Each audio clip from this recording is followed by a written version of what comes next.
Breaking news చూస్తున్నాం. Deepika పాదుకోనేకు shock ఇచ్చింది కల్కి టీం. కల్కి 2 ప్రాజెక్ట్ నుంచి దీపికా అవుట్ అధికారికంగా ప్రకటిస్తూ వైజయంతి మూవీస్ అయితే సోషల్ మీడియా మాధ్యమంలో ఒక పోస్ట్ పెట్టింది. చాలా జాగ్రత్తగా ఆలోచించిన తర్వాత ఈ నిర్ణయం తీసుకున్నామని చెప్పేసి నిర్మాతలు చెప్పుకొచ్చారు.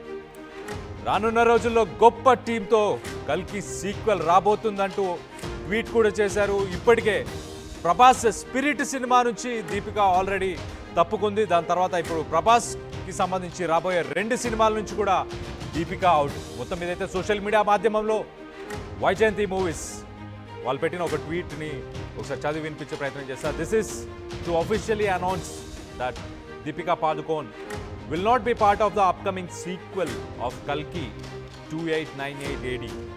After careful consideration, we have decided to part ways. Despite the long journey of making the first film, we are unable to find a partnership. And a film like Kalki deserves the commitment and much more. ఒక్కసారి ఈ మూడో line ఒకసారి మళ్ళొకసారి చదువుతాం వినండి. And a film like Kalki deserves that commitment and much more. అంటే commitment లేదా? Deepika పాదుకోని commitment సినిమాకి కమిట్మెంట్ ఇవ్వలేకపోతుందా? అంటే దానికి కావాల్సిన కేటాయించాల్సిన ఫోకస్ కానీ ఎఫర్ట్స్ కానీ టైమింగ్స్ కానీ మనం గతంలో చూస్తే కనుక స్పిరిట్ సినిమా అప్పుడు సందీప్ రెడ్డి వంగతో కూడా ఇదే డిస్కషన్ చేసింది. 8 గంటలే పనిచేస్తాను, లేకపోతే ఈ టైం నుంచి ఈ టైం దాకా పనిచేస్తాను, ఇంత పేమెంట్ కావాలి అని చెప్పేసి మొత్తానికైతే స్పిరిట్లోంచి బయటకు వచ్చింది. దాని తర్వాత ఇప్పుడు వైజయంతి మూవీస్కి సంబంధించి కల్కి 2లో కూడా ఆమె లేకుండా పోతుంది. కల్కి 2 గురించి మనం ఒక్కసారి మాట్లాడుకుంటే కనుక సినిమా కథంతా దీపిక క్యారెక్టర్ చుట్టే తిరుగుతుంది. ఒక రకంగా మనం చూసుకుంటే కల్కికి ఒక మదర్ క్యారెక్టర్ చేసింది, చాలా ఇంపార్టెంట్ క్యారెక్టర్. మరి అంత ఇంపార్టెంట్ క్యారెక్టర్ ఉండి మరి ప్రొడక్షన్ వాళ్ళతో ఎందుకు ముందుకు వెళ్ళలేకపోతుంది అనేది ఒకసారి తెలుసుకునే ప్రయత్నం చేద్దాం. మా సీనియర్ ప్రతినిధి రవిచంద్ర ఉన్నారు, రవిచంద్రతో మాట్లాడి తెలుసుకునే ప్రయత్నం చేద్దాం. రవిచంద్ర, చెప్పండి, అసలు ఒక పక్కన క్యారెక్టర్ ఇంపార్టెన్స్ మనం చూసుకుంటే కనుక కల్కికి సంబంధించి అసలు కథంతా దీపికా పాదుకోన్ చుట్టే తిరుగుతుంది.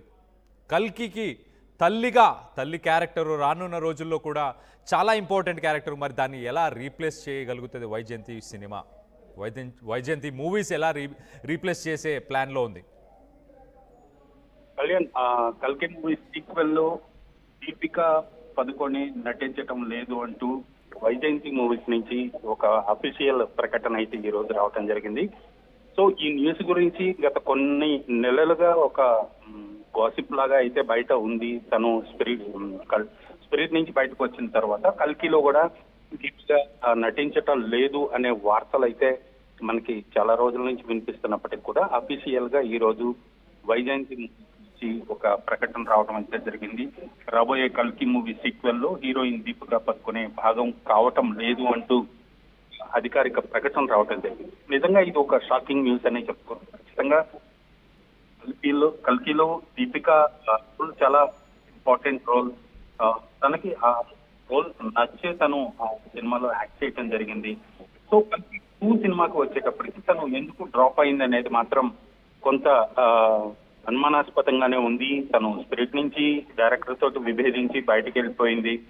సో కల్కి స్మూత్ గానే జరుగుతుంది అని అందరూ అనుకున్నారు. కానీ ఈ సినిమా నుంచి కూడా తను బయటికి వెళ్ళిపోవటానికి తను భాగం కావటం లేదు అంటూ ప్రొడక్షన్ హౌస్ నుంచి ఒక అఫీషియల్ స్టేట్మెంట్ రావటం వెనుక పలు రీజన్స్ అయితే కనిపిస్తున్నాయి. తన రెమ్యూనరేషన్ విషయంలో కావచ్చు, తన స్టాఫ్, తన ఎక్స్పెన్సెస్, తన hotel to and fro charges, ఇవన్నీ కూడా చాలా భారీ స్థాయిలో ఉన్నందువల్లే వైజయంతి మూవీస్ దీపికా పదుకొనే విషయంలో ఒక కఠినమైన నిర్ణయం తీసుకుంది. కాస్ట్ కంట్రోల్ విషయంలో దీపికానే పక్కన పెట్టాల్సిన అవసరం వచ్చింది అనేది కూడా ఫిల్మ్ నగర్ లో ఒక మాట అయితే వినిపిస్తుంది. ఏమైనప్పటికీ కూడా దీపిక లేదు అనే వార్త చాలా మందికి ఆశ్చర్యాన్ని కల్పించింది. కల్కి లాంటి ఒక సినిమాలో తను ఇంపార్టెంట్ రోల్, కీలకమైన పాత్ర పోషించి సీక్వెల్ లో కూడా కంటిన్యూ అవుతుంది, అలాగే ఆ ఇంటెన్సిటీ కంటిన్యూ చేస్తుంది అనుకున్నారు. కానీ దీపిక లేని లోటుని డైరెక్టర్ అలాగే వైజయంతి మూవీస్ ఎవరితో భర్తీ చేస్తారు అనేది కూడా ఒక సస్పెన్స్ గానే మిగిలిపోయింది. రవిచంద్ర, మనం చూస్తే స్పిరిట్ నుంచి వెళ్ళిపోయిందని చెప్పేసి ఈ సినిమా నుంచి బయటకు ఏమైనా తీసేశారా? దానికి దీనికి ఏమైనా సంబంధం ఉందా? మనం చూస్తే ఈ ట్వీట్ వైజయంతి మూవీస్కి సంబంధించిన ట్వీట్ ఏదైతే ఉందో దాన్ని సందీప్ రెడ్డి వంగ కూడా రీట్వీట్ చేశాడు.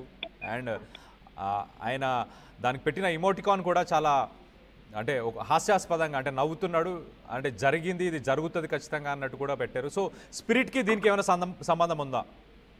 లేదు కళ్యాణ్, ఖచ్చితంగా స్పిరిట్ సినిమా నుంచి బయటికి వెళ్ళిపోవటానికి లేదా వద్దనుకోవటానికి వీటన్నిటికీ, అలాగే వైజయంతి మూవీస్ నుంచి కూడా తను భాగస్వామ్యం కావటం లేదు అని వైజయంతి మూవీస్ చెప్పడానికి ఎక్కడ కూడా ఇంటర్లింక్ అయితే లేదు. ఖచ్చితంగా స్పిరిట్ అనేది అది ఒక సపరేట్ టాపిక్, అది ఒక సపరేట్ ప్రొడక్షన్ హౌస్, దాని వ్యవహారం అంతా వేరు. సో కల్కి నుంచి ఎందుకు బయటికి వెళ్ళింది అనేది మాత్రం ఖచ్చితంగా తనకు సంబంధించిన రెమ్యునరేషన్స్ కావచ్చు, డేట్స్ కావచ్చు, వీళ్ళు రవిచంద్ర రెన్యూమరేషన్ డేట్స్ అంటే ఒక పక్కన మనం చూస్తే డేట్స్ గురించి మాట్లాడితే కనుక అల్లు అర్జున్ అలాగే అతిలి వీళ్ళిద్దరికి సంబంధించిన సినిమాకి ఇప్పుడు ఆమె డేట్స్ ఇచ్చి మరి అక్కడ బిజీ ఉండి ఇక్కడ నేను టైం పెట్టలేనని చెప్పేసి వెళ్ళిపోయిందా? దానికి దీనికి ఏమైనా సంబంధం ఉందా? రాబోయే అతిలి సినిమా అలాగే అతిలి, అల్లు అర్జున్, దీపికా పాదుకోన్. అదే ఇప్పుడు చెప్పబోతున్నాను. అల్లు అర్జున్ అఖిలి సినిమాతో తను బిజీగా ఉన్నారు. బహుశా స్పిరిట్ నుంచి తను ఇటు అఫీషియల్ గానే కాంట్రవర్సీ బయటకు వెళ్ళిపోయింది. కల్కికి కూడా ఇప్పటి వరకు కూడా ప్రాజెక్టు ఎప్పుడు స్టార్ట్ అవుతుంది అనేది కూడా ఇంతవరకు ఫైనలైజ్ అవ్వలేదు. సో తనకి కల్కి ప్రాజెక్ట్ ఎప్పటి నుంచి స్టార్ట్ అవుతుంది, తన షూటింగ్ షెడ్యూల్ ఎప్పటి నుంచి ఉంటుంది, ఎన్ని రోజులు ఉంటుంది అనేది కూడా ఒక అంచనా లేదు. కాబట్టి ఖచ్చితంగా తనకున్న ప్రీ కమిట్మెంట్స్ తోటి బిజీగా ఉండి ఈ ప్రాజెక్ట్ నుంచి తను బయటకు వెళ్ళిపోయే అవకాశం అయితే ఉంది. మరోవైపు తను కూడా కొంత ఎక్స్పెన్సివ్ హీరోయిన్ అనే చెప్పుకోవాలి. బడ్జెట్ విషయంలో చాలా భారీగా రెమ్యునరేషన్స్ తీసుకుంటుంది. తనకు సంబంధించిన టీమ్ కానీ వాళ్ళందరూ కూడా చాలా ఎక్కువ సంఖ్యలో ఉంటారు. అలాగే ఎక్కువ రోజులు కూడా వాళ్ళందరినీ కూడా భరించాల్సి ఉంటుంది ప్రొడక్షన్ హౌస్. ఇవన్నీ దృష్టిలో పెట్టుకొని ప్రొడక్షన్ హౌస్ తను వయా మీడియాగా డిస్కస్ చేసుకున్న తర్వాతే ప్రొడక్షన్ హౌస్ నుంచి ఈ ప్రకటన వచ్చిందని ఫిలిం నగర్ లో మనకి కనిపిస్తుంది.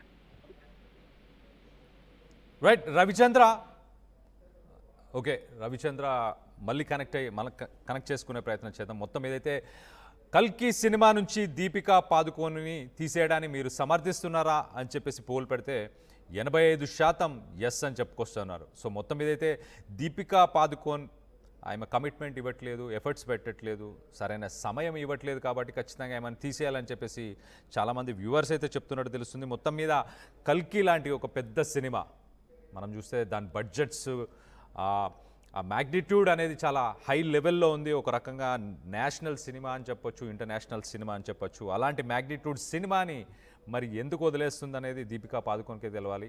ఒక రకంగా చూస్తే వైజయంతి ప్రొడక్షన్స్ మాత్రం చాలా కాన్ఫిడెంట్గా ఏమంటున్నారంటే after careful consideration we have decided to part ways despite the long journey of making the first film we are unable to find a partnership. అంత లాంగ్ జర్నీ అంటే మేము ఈ ఫస్ట్ సినిమా చేయడానికి ఎంత సమయం అయితే కేటాయించాము, ఎంత ఎఫర్ట్స్ అయితే పెట్టామో, ఆ జర్నీ ఏదైతే ఉందో ఆ జర్నీ చేసిన తర్వాత కూడా ఇప్పటికీ సరైన పార్ట్నర్షిప్ కుదరలేదు మాకు దీపికాకి అని చెప్పేసి చాలా క్లియర్గా చెప్పుకొచ్చారు.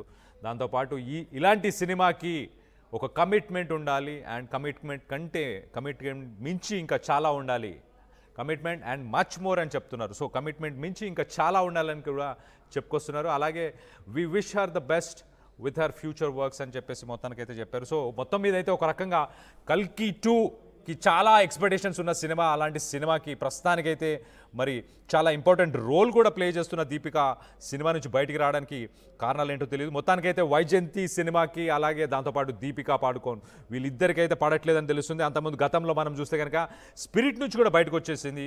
ఆ వర్క్ అవర్స్ కావచ్చు, అలాగే పేమెంట్స్ కావచ్చు, రెన్యూమరేషన్ కావచ్చు, వీటన్నిటి గురించి కూడా దీపిక చాలా పట్టుబట్టి ఉండడం, అది నచ్చక, అంటే ఫిలిం ఇండస్ట్రీ ఒక క్రియేటివ్ ఫీల్డ్. ఈ క్రియేటివ్ ఫీల్డ్స్లో కొన్నిసార్లు వర్క్ అవర్స్ పెరగవచ్చు, కొన్నిసార్లు ఎఫర్ట్స్ పెరగవచ్చు. సో అలాంటి వాటికి చాలామంది ఇంట్రెస్ట్ చూపిస్తారు, పార్టిసిపేట్ కూడా చేస్తారు. ఎక్కువ శాతం స్టార్స్ వీళ్ళందరూ కూడా పర్సనల్గా ట్రాన్స్ఫర్మేషన్స్ చేయడానికి వీటన్నిటికీ కూడా టైంని కేటాయిస్తారు. కానీ దీపిక మాత్రం చాలా స్ట్రిక్ట్గా ఓన్లీ 8 hours వర్క్ చేస్తాను, నాకు ఇంత రెమ్యూనరేషన్ కావాలి, ఈ రోజే నాకు కుదురుతుంది, అని చెప్పేసి ఆమె చెప్పుకొచ్చింది మొత్తం మీద. సో అలా